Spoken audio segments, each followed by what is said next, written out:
Wakatobi-nya. Tidak layaknya kita harus pertahankan di Kabupaten Wakatobi. Itulah sistem kapitalis yang diterapkan oleh pemerintah kita hari ini.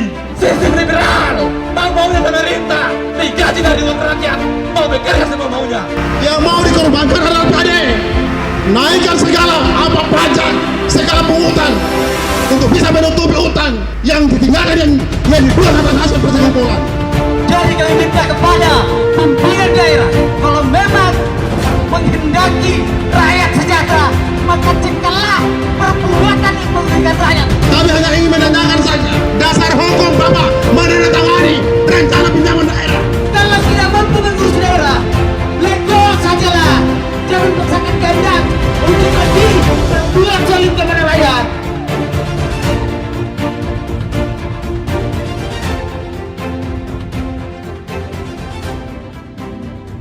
Penolakan kami di DPR untuk fraksi PDI Perjuangan dalam hal pinjaman awalnya 200 miliar karena dengan perdebatan di DPR rapat kerja kami menolak dengan anggaran 200 miliar karena tidak melalui mekanisme persetujuan dengan DPR sejak awal sudah dicantumkan dalam KUHP-PPS.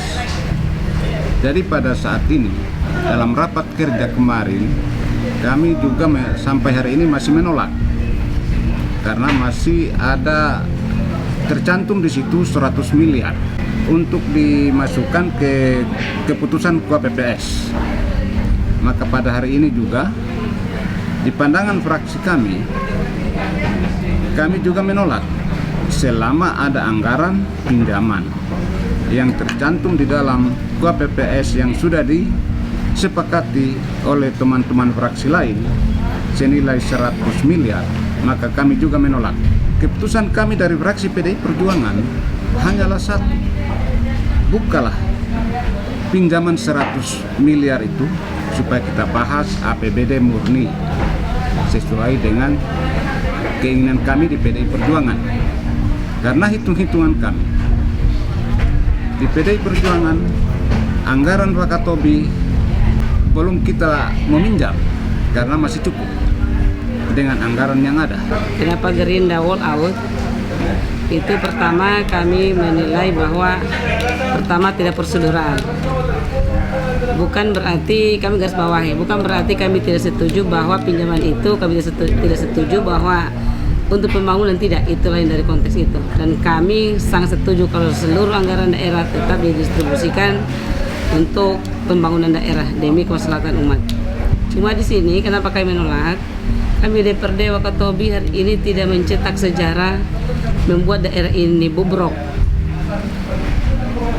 melakukan kegiatan tugas-tugas dari DPRD.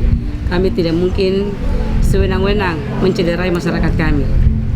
Kami harus berdiri tegak lurus bahwa kami di DPRD itu kami membawa representasi masyarakat, bahwasanya kami tetap melakukan tugas kami seluruh kaidah-kaidah yang benar. Yang mengatakan bahwa pembangunan di Wakatobi akan terhambat apabila pinjaman ditolak. Sebenarnya kalau masyarakat Wakatobi itu sadar, mereka itu seharusnya marah.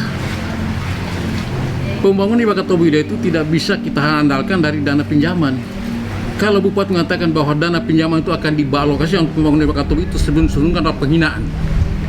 Tidak ada keseriusan dari Bupati untuk membangun di Wakatobi 2. Kalau Bupati serius mau bangun Wakatobi 2, ambilkanlah dana itu dari DAK, DAU, dana hibah, dana perimbangan, dan lain-lain. Jangan dari dana pinjaman yang tidak jelas. Apalagi rencana pinjaman itu sudah cacat prosedur dari awal. Bagaimana Mendagri mau menerima ini sedangkan sudah cacat prosedur, tidak ada kajiannya, tidak disepakati oleh anggota-anggota fraksi. Perdebatan di fraksi itu sudah menggambarkan bahwa Wakatobi sebenarnya tidak butuh pinjaman. Nah, di sana setelah pemerintah daerah menyerahkan KUA kemarin itu ke BPS, dalam hal ini akan dijabarkan nanti ke RAPD. Saya dari Partai Gerindra sendiri, kenapa saya harus memulai perdebatan awal sebelum rapat kerja itu? Saya ingin melihat bahwa prosedur yang dilakukan oleh Pemda hari ini sangat-sangat tidak benar. Janganlah kita gadaikan Wakatobi ini dengan pinjaman 100 miliar.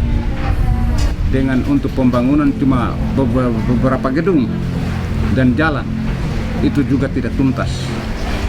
Apalagi di masa akhir jabatan bupati yang tinggal 6 bulan. Tentunya dokumen kajian itu harus kita melalui rambu-rambunya semuanya, pasal demi pasalnya. Nah di sana di DPR tidak terjadi seperti itu.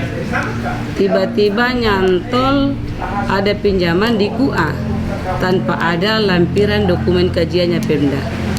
Nah di sana saya ingin kembali ke tugas DPRD. Kami DPRD selain hak budgeting, memposisikan anggaran itu yang sebenar seperti apa di daerah. Kemudian khas legislasi membuat perda dalam hal ini per APBD yang dimaksud tadi. Kemudian hal pengawasan. Nah, di sana di hal pengawasan, ketika pinjaman ini diadakan oleh Pemda tanpa ada kajian dokumennya, DPRD hari ini mau mengawasi apa? Kita mau masuk dari mana pengawasan pinjaman ini? Tidak ada dokumen kajian apapun. Jadi disitulah saya kenapa berkeras tidak boleh ada rapat kerja KPPS sebelum pinjaman ini dituntaskan lewat paripurna sesuai dengan aturan itu. Kemudian setelah saya melihat sekilas rancangan APBD, itu menjadikan sekali. Sesungguhnya Wakatobi ini tidak kurang uang. Dana-dana yang ada itu bukan karena tidak ada, tapi kemampuan komunikasi buat kita ini sangat rendah, sehingga tidak mampu menggali dana dari pusat.